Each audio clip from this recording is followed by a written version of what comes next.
Greetings, ladies and gentlemen, and everything in between. I am the Waffle Raptor, and welcome to my playthrough of Castlevania Aria of Sorrow. This is the second of two Castlevania games on the Game Boy Advance. The first one I cannot recall the name of, however, I do recall that it was not that well received.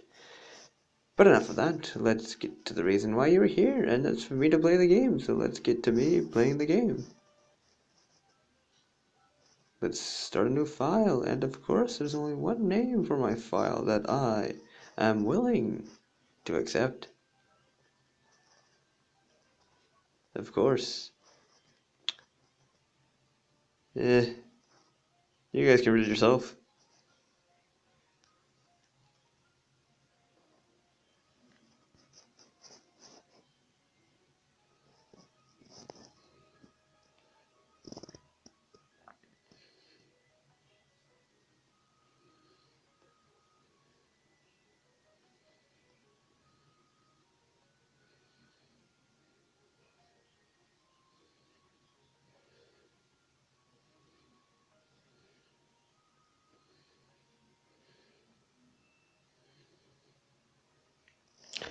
Totally not foreshadowing.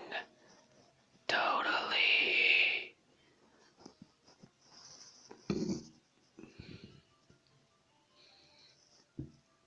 Ooh, spooky.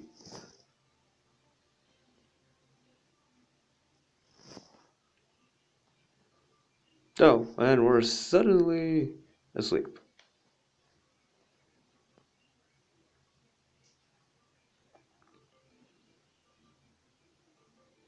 What do you mean, whoa, you're not moving, jackass? Whoa, I'm suddenly asleep. Jesus.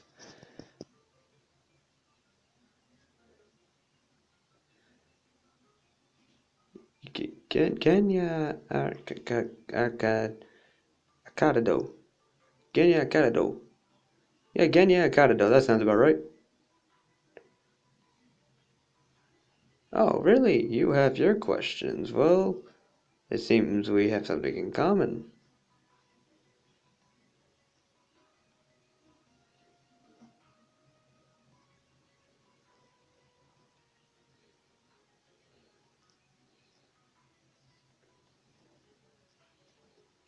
That's not an answer. That's just that raises more questions than it answers.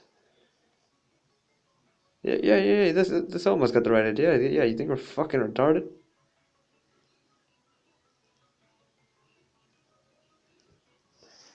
Yeah, you know what? Genya Akado, Mr. Akado, what the hell you mean? We're in the solar eclipse.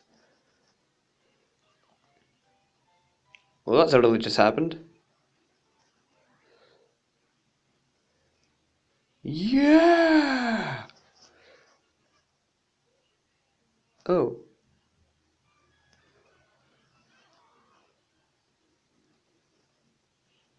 apparently with a winged skeleton.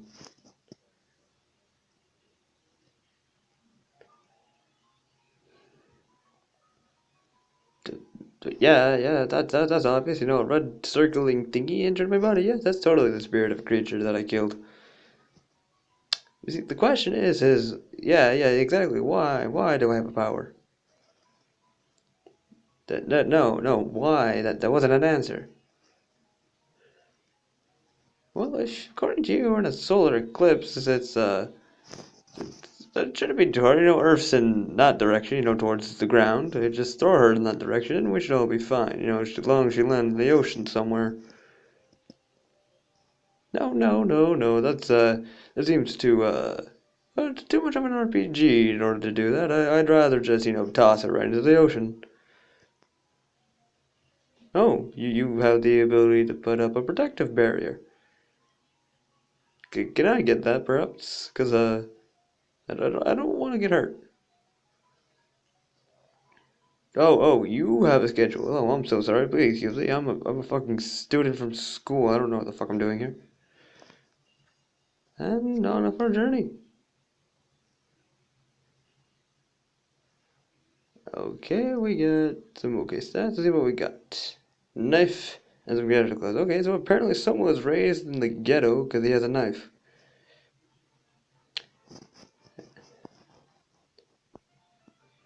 And apologize for any lag. I am using an emulator to do this.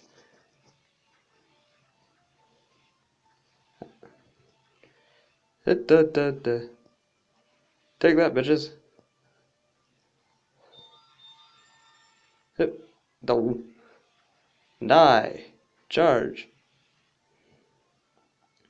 So what's in your blood that causes you to suddenly explode when I kill you? Like you're set on fire, like blood and fire. That's you got gasoline in your blood. Yeah, that's you might want to get that checked out. Man, can't believe Konami predicted Resident Evil 6 almost was getting out sometime in 2004, I think. So Resident Evil 5 came out sometime in 2012 or 10. I think it was 2010. Yeah, so that was about almost 6 years in advance. Yeah. Yeah, I wish, yeah, go on, Konami, don't you want that kind of insight now, you know? Instead of giving us fucking pachinko machines? Huh? That's what I thought, yeah. Yeah, you're quiet now, even though you're not actually in the room with me. Yeah, that's right, be quiet. I'm not crazy. You're crazy. Alright, so for those of you who don't understand, this game is primarily an RPG in which your goal is to become as overpowered as possible. This was especially true in the original, well, actually the first Castlevania RPG, which was Sympathy of the Night, in which, well, Alucard can get really fucking broken.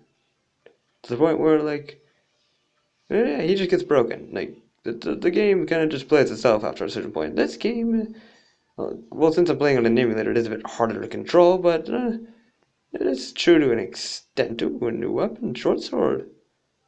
Oh, no, I don't want that. I want this. Yay. Now, there are different weapon types in the game. There are pistols, there are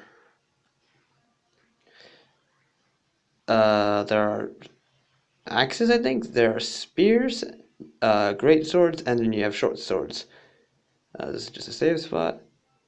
I generally try to avoid using the other weapons. I prefer using the swords because, well, it's either that they have good range but low firing speed, or they have terrible range but fast hitting speed, like some of the knives. I like the swords because they have a good balance. Oh, it just got really spoopy in here. Totally spoopy. Oh God. Please, I don't have the calcium to handle this. Please, I don't have the calcium.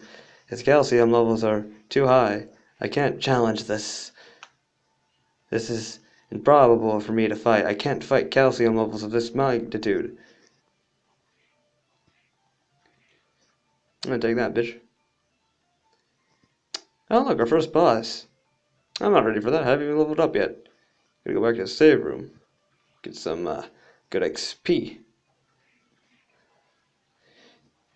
That's one thing you want to do in this game, that there will be certain points where you will have to essentially grind XP because some of the level gaps between areas get suddenly big, which is why reason I feel like this game's a bit harder than Sympathy of the Night. Well, not to the point where it's like impossible to play, it's just some of the areas can be a bit annoying. And though the bosses, especially the later game bosses, are well, kind of fucking ridiculous. You'll especially see this in the clock tower later once we had to fight Death, because bars none, I can swear that Death at that point in the game is a lot harder than the final boss. Or, well, the normal final boss, not the secret final boss. But that's a spoiler, and I don't think you want spoilers. Take that, bitch. Alright. Die, die, die, die, please die. There you go, die, die, die. So essentially what I'm just trying to do right now is, well, collect XP so I can take on the boss with relative ease. I know, such engaging gameplay. Totally engaging.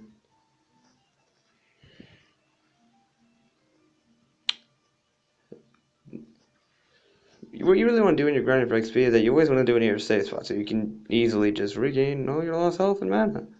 There is this one area in the clock tower, which, although the clock tower is one of my least favorite areas, because look at those fucking Medusa heads. They're fucking nuts, especially the yellow ones, because the clock tower has a lot of moving platforms, and the problem is that the yellow Medusa heads, well, they turn into stone, and well, if you're not getting my drift, you will when we get to that point.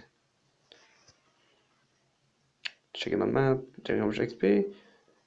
How much XP does? Well, let's check how much the axe armor gives us, because he gives us a good. Dope. Haha, you missed, bitch. 66, so that gives us about 10. Okay, let's go back through this. How much do you give me? 3. Why aren't you just a cheap asshole? I thought we were friends. Give me your calcium. I want your calcium inside my body. Give me that good calcium. You know, I need the good stuff. Please, I need the calcium. We need to level up. Because I am not fighting any boss at a level that I deem not worthy. I'm at least doing it at level 3, because I'm not doing it at level 2. That's not acceptable.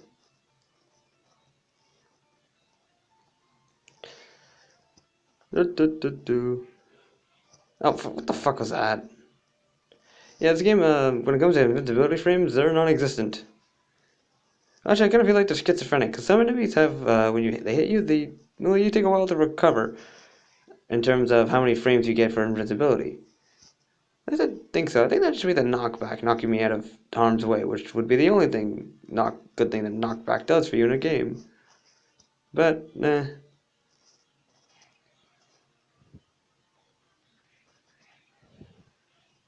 No. Take that. Die, asshole.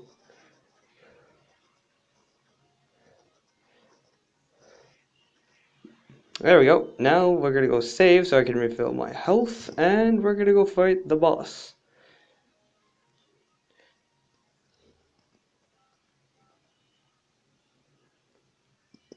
Now, I've always really wondered. Wait, no, that's just an old coffin. I always wondered what was in the background there. I never really gave it any thought.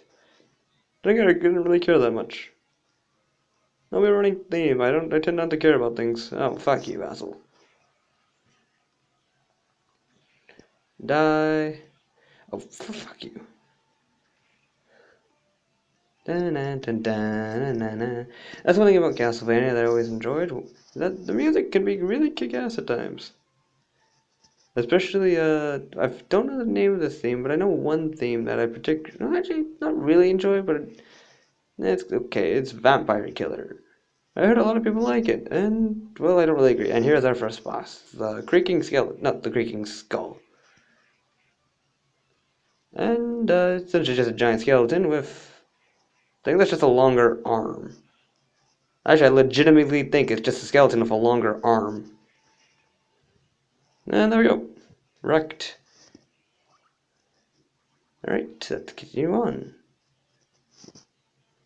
Oh, we have a map of the general area. Alright, so really what you want to be doing around here is that down here leads to the underwater cavern and stuff like that. You can't really go there yet, because, well, you don't really have the ability to do that. Oh, pro tip.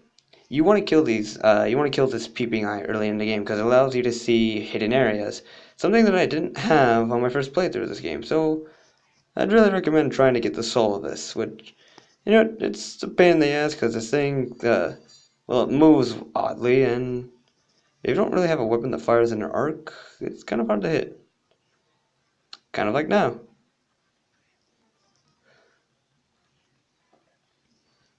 Get down here.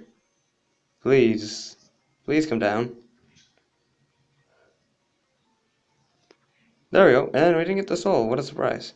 Yeah, but these hidden areas can sometimes have potions and stuff like that, but some of them can have new equipment, which can be detrimental to your survival. They give you more defense or attack, of course. It's just common fare in an RPG like this. Fuck you. Get down here, you asshole. I'm not done with you. I said get down here. I said get over here, please. Please arrive at a destination close to me. There we go. Alright, it's about at the 15-minute mark, so I believe this will be an appropriate time to end.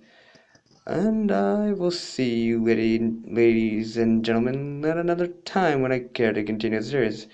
So this will be all for tonight, and have a good night. And remember, don't ever stick your dick in the undead.